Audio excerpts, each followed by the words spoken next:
Good evening, Tusky Valley families. My name is Amy Burrier, and tonight I'm going to share with you the story of A Bad Case of Stripes by David Shannon. Camellia Cream loved lima beans, but she never ate them. All of her friends hated lima beans, and she wanted to fit in. Camellia was always worried about what other people thought of her. Today she was fretting even more than usual. It was the first day of school, and she couldn't decide what to wear. There are so many people to impress. She tried on 42 outfits, but none seemed quite right. She put on a pretty red dress and looked in the mirror, and then she screamed. Her mother ran into the room and she screamed too. "Oh my heavens," she cried. "You're completely covered with stripes." That was certainly true. Camellia was striped from head to toe. She looked like a rainbow. Mrs. Cream felt Camelia's forehead. "Do you feel all right?" she asked. "I feel fine," Camellia answered, "but just look at me." "You get back in bed this instant," her mother ordered. "You're not going to school today." Camellia was relieved. She didn't want to miss the first day of school, but she was afraid of what the other kids would say, and she had no idea what to wear with those crazy stripes. That afternoon, Mr. Bumble came to examine Camellia. "Most extraordinary," he exclaimed. "I've never seen anything like it. Are you having any coughing, sneezing, runny nose, aches, pains, chills, hot flashes, dizziness, drowsiness, shortness of breath, or uncontrollable twitching?" "No," Camellia told him. "I feel fine." "Well then," Dr. Bumble said, turning to Mrs. Cream, "I don't see any reason why she shouldn't go to school tomorrow. Here's some ointment that should clear up all those stripes in just a few days. If it doesn't, you know where to reach me." And off he went. The next day was a disaster. Everyone at school laughed at Camellia. They called her Camellia Crayon and Night of the Living Lollipop. She tried her best to ask as if everything were normal. But when the class said the Pledge of Allegiance, her stripes turned red, white, and blue, and she broke out into stars. The other kids thought this was great. One yelled out, "Let's see some purple polka dots." Sure enough, Camellia turned all purple polka dotty. Someone else shouted, "Checkerboard," and a pattern of squares covered her skin. Soon everyone was calling out different shapes and colors, and poor Camellia was changing faster than you can change channels on a TV. That night, Mr. Harms, the school principal, called.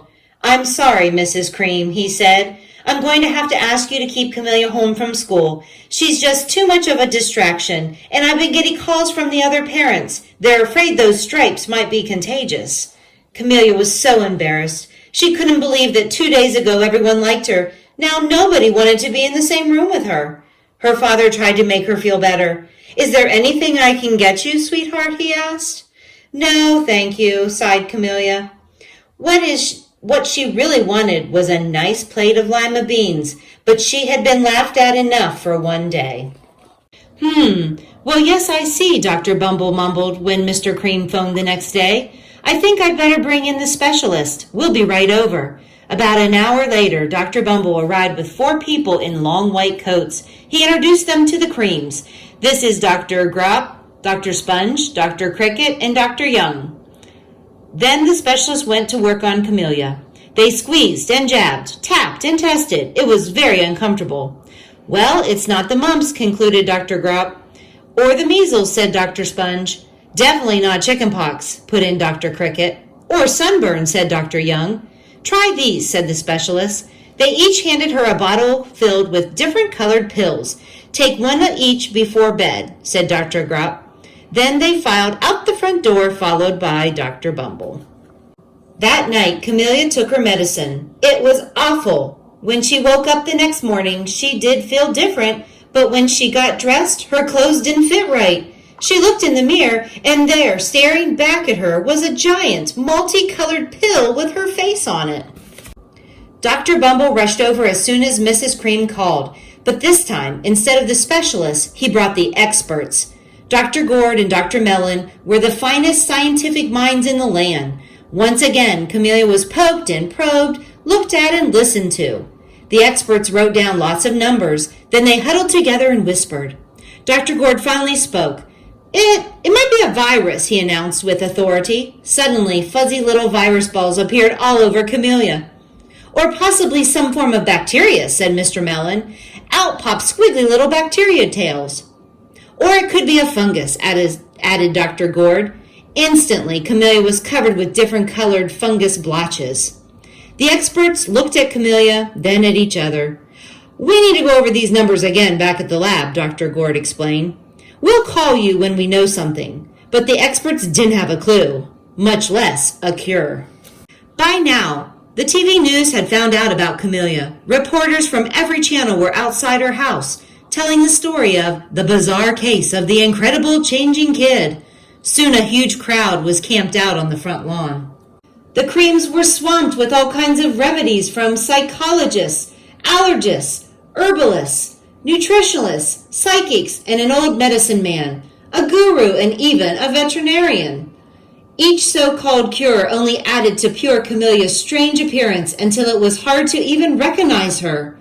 She sprouted roots and berries and crystals and feathers and a long furry tail.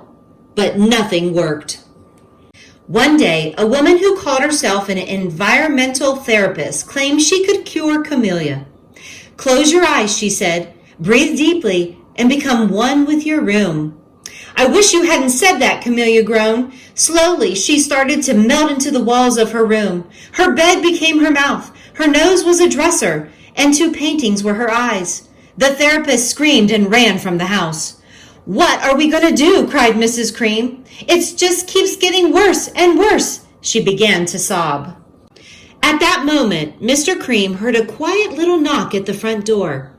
He opened it, and there stood an old woman who was just as plump and sweet as a strawberry. Excuse me, she said brightly, but I think I can help. She went into Camellia's room and looked around. My goodness, she said with a shake of her head.